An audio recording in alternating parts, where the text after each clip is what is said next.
Hi children, hi friends and dear parents, எல்லாருக்கும் வணக்கம். School leave விட்டாச்சு, குழந்தைங்க எல்லோரும் ஜாலியாக விளையாடிட்டு இருப்பாங்க. ஆனால் எத்தனை பேர் வீட்டில் எத்தனை பேரண்ட்ஸ் எல்லோரும் உங்களை எப்படி தாண்டா அந்த ஸ்கூலில் மிஸ்ஸுங்கெல்லாம் அடக்குறாங்க வச்சு 2 நாள் லீவ்லேயே எங்களால் உங்களை சமாளிக்க முடியலையே, எப்போ தான் இந்த ஸ்கூல் திறப்பாங்களோ தெரியலையே அப்படின்னு எத்தனை பேர் குழந்தைங்கள பார்த்து சொல்லியிருப்பீங்களோ தெரியல. கண்டிப்பாக சொல்லியிருப்பீங்க இந்த டைலாக் எல்லார் வீட்லேயும். சரி விடுங்க. அது இப்போ நம்ம சேனலில் குழந்தைங்கள இங்கிலீஷ் படிக்க வைக்கிறது எப்படின்னு சொல்லிட்டு வீடியோ போட்டிருந்தோம் இல்லையா, அது நிறையா ஃப்ரெண்ட்ஸுக்கு யூஸ்ஃபுல்லாக இருந்துச்சு. அவங்க குழந்தைங்கள்லாம் இப்போ படிக்கிறாங்க அப்படின்னு சொல்லி கால் பண்ணாங்க. அதே சமயம் அதில் நீ தமிழ் சொல்லிக் கொடுக்குறியா, எழுத்து கூட்டி தான் குழந்தை படிக்கிறா, இல்லைனா நீ லீவில் ஃப்ரீயாக தானே இருக்க, டியூஷன் எடுக்கிறியா அப்படின்னு கேட்டாங்களா.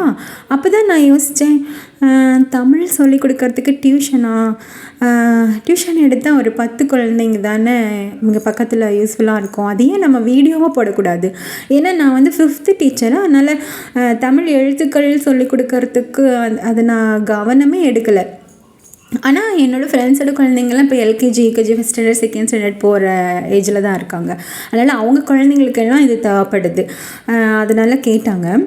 சரி ஓகே, அந்த நம்ம உயிரெழுத்துக்கள் இப்போ ஃபஸ்ட்டு சொல்லிக் கொடுத்து வீடியோவும் அப்லோட் பண்ணால் அது தேவைப்படுற மற்ற ஃப்ரெண்ட்ஸு அவங்க குழந்தைங்க எல்லாருமே யூஸ் பண்ணிப்பாங்க இல்லையா.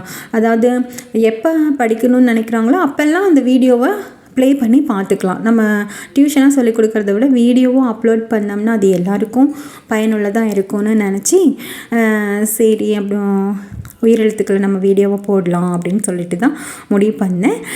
ஓகே ஃப்ரெண்ட்ஸ், நம்ம உயிரெழுத்துக்கள் இன்றைக்கி பார்க்கலாமா, வீடியோக்குள்ளே போகலாமா?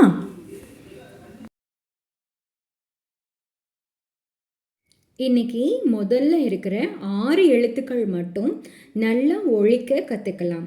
சரியா குழந்தைகளே? இதை குழந்தைங்க பார்த்துட்டு இருந்தீங்க அப்படின்னாலும் சரி, இல்லை அவங்களுடைய பெற்றோர்கள் பார்த்துட்டு இருந்தீங்களாலும் சரி, 6 எழுத்துக்கள் மட்டும் இன்றைக்கி நல்லா ஒழிக்க பயிற்சி எடுத்துக்கலாம். முதல் எழுத்து அ. இது குறில் எழுத்து அப்படிங்கிறதுனால குறுகிய ஓசை உடைய எழுத்து, அதனால் கம்மி சவுண்டில் தான் சொல்லணும். அ அ. பின்னாடியே சொல்லுங்க. அ அ. ஃபஸ்ட்டு ஃபோனில் பார்த்து மிஸ்ஸு சொல்லும் போது பின்னாடியே சொல்லணும். உங்களுக்கு ஃபஸ்ட்டு சிரிப்பாக வரும், இல்லை ஒரு மாதிரி வெக்கமாக இருக்கும். ஐயோ ஃபோனை பார்த்து இப்போ தான் ஆய்க்கு படிக்கிறோம் அப்படிங்கிற மாதிரிலாம். அதனால் கூச்சப்படாதீங்க, வெக்கப்படாதீங்க. ஏன்னா அடுத்த வகுப்பில் நீங்கள் நுழையும் போது தமிழ் எழுத்து கூட்டாமல் கடகடன்னு வாசிக்கணும் இல்லையா. அதனால் ஆரம்பத்தில் படிக்கும் போதே கவனமாக ஆழ்ந்து படிச்சிட்டோன்னா நினைவில் நீங்காமல் அப்படியே இருக்கும். அதனால் கூச்சப்படாதீங்க.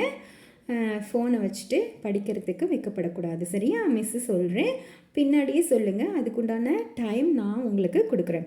ஆ, வெரி குட். இப்படி தான் சொல்லணும். சரியா? அடுத்த லெட்டருக்கு போகலாமா? ஆ.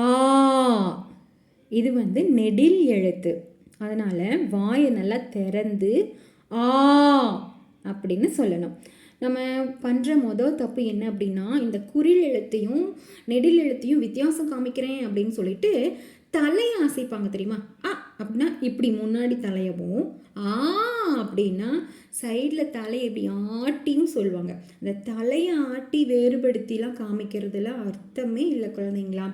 நம்ம ஆ சொன்னோம்னா வாயை குறுக்கி ஆ அப்படின்னு கம்மி சவுண்டில் சொல்கிறதுல தான் வித்தியாசம் காமிக்கணும். இதை சொல்லும்போது ஆ அப்படி தான் சொல்லணும். சரியா? அப்போ தான் நம்ம படிக்கும்போது அந்த வார்த்தை அழகாக தமிழில் உச்சரிக்கும். இ இ இ பின்னாடியே சொல்கிறீங்கல்ல, அதுக்கு தான் நான் அந்த டைம் தரேன். இ இ ஒவ்வொரு எழுத்தையும் 5 முறை சொல்லலாம். சரியா? ஈ ஈ ஈ ஈ சூப்பர், குட் சில்ட்ரன். இப்படி தான் சொல்லணும். ஓகே, அடுத்தது ஊ. ஊ ஊ ஊ. சரியா சொல்லிட்டீங்களே. அடுத்தது ஊ. இது வந்து நெடில் எழுத்து. ஊ ஊ ஊ ஊ. சரியா சொல்லிட்டீங்க. இப்போ 6 எழுத்தையும் ஒரே முறையில் படிக்க போகிறோம். அ ஆ இ ஈ உ ஊ. இப்படி படிச்சுட்டு நேராக அ ஆ இ ஈ உ ஊ. இப்படி எல்லா எழுத்தையும் 6 எழுத்தையும் தெளிவாக சொன்னதுக்கு அப்புறம் குழந்தைங்கள திருப்பி ரிவர்ஸில் படிக்க வைக்கலாம். சரிங்களா? ஏன்னா வரிசையாக கேட்கும்போது எல்லா குழந்தையும் ஆ ஆ இ ஈ உ ஊ அப்படின்னு சொல்லிடுவாங்க. அது வந்து நம்ம ஒரு பாட்டை மனப்பாடம் பண்ணுறோம் இல்லையா, அந்த மாதிரியான டைப்பு. அந்த மாதிரி குருட்டு மனப்பாடம்னு சொல்லுவாங்க இல்லையா, அந்த மாதிரி சொல்லிடுவாங்க. ஆனால் அவங்கள சரியாக இந்த எழுத்தை புரிஞ்சு தான் சொல்கிறாங்களா அப்படிங்கிறதுக்காக நம்ம இப்போ இப்படி தலைகீழாக சொல்கிறோம் ரிவர்ஸில். ஊ ஊ ஈ இ ஆ அ. இப்படி ரிவர்ஸில் கொஞ்சம் ப்ராக்டிஸ் கொடுத்துட்டோம் அப்படின்னா கண்டிப்பாக அவங்களுக்கு அந்த எழுத்து தெளிவாக மனசில் பதிஞ்சிடும். சரி, இப்போ நேராகவும் சொல்லிட்டாங்க, தலைகீழாகவும் என் குழந்தை சொல்லிட்டாங்க. அதுக்கப்புறம் என்னங்க மிஸ் பண்ணலாம் அப்படின்னு கேட்டுக்கிறீங்களா? இது வந்து தமிழ் புத்தகத்தில் இந்த 5 எழுத்துக்களையும் தமிழ் புத்தகத்தில் எங்கெங்கே இருக்குது அப்படின்னு சொல்லிட்டு வட்டம் போட சொல்லலாம். இப்போ ஊ எங்கே இருக்குது, வட்டம் போட்டுட்டு வா.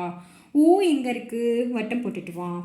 ஆ எங்கே இருக்குது, வட்டம் போட்டுட்டு வா அப்படின்னு சொல்லிட்டு அவங்க வட்டம் போட்டுட்டு வரும்போது அவங்களுக்கு அதை சரி பண்ணி கொடுத்து அவங்களுக்கு ஒரு ஸ்டாரோ இல்லை சாக்லேட்டோ ஐஸ்கிரீமோ இந்த மாதிரி பொம்மை போட்டு கொடுக்கலாம். இல்லை கையில் இந்த இடத்துல அவங்களுக்கு ஸ்டார் போட்டு கொடுக்கலாம்.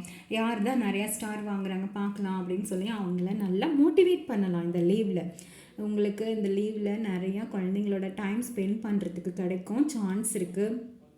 நீங்களும் அவங்களோட உட்காந்து படிச்சிங்க அப்படின்னா அது ஒரு தனி சுகமாக இருக்கும். குழந்தைங்களோட நல்லா டைம் ஸ்பெண்ட் பண்ணுறது வந்து அது தனி உலகம். உங்களுக்கு இருக்கிற கவலைகள், நோய்கள் எல்லாமே மறந்து போயிடும். ஆக்சுவலாக இந்த லீவில் உங்கள் குழந்தைங்களோட டைம் ஸ்பெண்ட் பண்ணி பாருங்களேன். பார்த்துட்டு கண்டிப்பாக அது எப்படி ஃபீல் பண்ணுறீங்க அப்படிங்கிறத நான் இந்த வீடியோ அப்லோட் பண்ணும்போது அந்த கமெண்ட் பாக்ஸ்னு ஒன்று இருக்கும், அதில் உங்களோட கமெண்ட்ஸை சொல்லுங்கள் பேரண்ட்ஸ் அண்ட் ஃப்ரெண்ட்ஸ். அது ஒரு நல்ல ஒரு ஃபீலிங்காக இருக்கும், நல்லாயிருக்கும். அதுவும் அந்த சின்ன குழந்தைங்களோட அந்த ஐக்கு எழுதி கூட்டி அந்த எழுத்துக்களை சொல்லி கொடுக்கறதுங்கிறது ரொம்ப இன்ட்ரெஸ்டிங்காக இருக்கும்.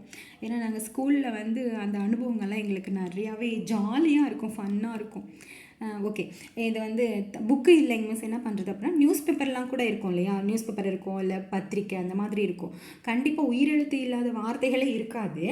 அதனால் இந்த எழுத்துக்களை எல்லாம் நியூஸ் பேப்பர் ஆகட்டும், புத்தகமாகட்டும், நோட்டீஸ் ஆகட்டும், அதில் வட்டம் போட்டுட்டு வர சொல்லுங்கள். வட்டம் போட்டு வந்தோடனே சும்மா விட்டுறாதீங்க. அவங்கள பாராட்டுறதுக்காக சும்மா ஃபன்னாக ஒரு ஸ்மைலி போட்டு விடலாம் இந்த இடத்துல, இல்லை ஐஸ்கிரீம் போட்டு விடலாம், ஸ்டார்ஸ் போட்டு விடலாம். இல்லைன்னா போர்டில் ஒரு செவுத்தில் ஒரு பேப்பர் ஒட்டிக்கோங்க, உங்கள் குழந்தைங்களோட பேர் எழுதிக்கோங்க. யாரெல்லாம் கரெக்டாக பண்ணிட்டு வராங்களோ அவங்களுக்கு ஸ்டாராக போட்டுப்பாங்க. யார் நிறையா ஸ்டார் வாங்குறாங்கன்னு பார்க்கலாம் அப்படின்னு சொல்லி அவங்களுக்குள்ள ஒரு போட்டியை, ஆரோக்கியமான போட்டியை உருவாக்கணும். அப்போ தான் அவங்க போட்டி போட்டுட்டு படிப்பாங்க. இதெல்லாம் ஒரு ட்ரிக்கு. சும்மா படிங்கடா அப்படின்னு சொல்லி டார்ச்சர் பண்ணுற மாதிரி பண்ணோன்னா அவங்க படிக்க மாட்டாங்க. ஓகேவா? இன்றைக்கி இந்த 6 எழுத்துக்கள் போதும். நாளைக்கு அடுத்த 6 லெட்டர்ஸோடு உங்களை சந்திக்கிறேன். பாய். கண்டிப்பாக இந்த விடுமுறையை யூஸ்ஃபுல்லாக நம்ம பயன்படுத்தலாம். Okay children, bye children and bye parents.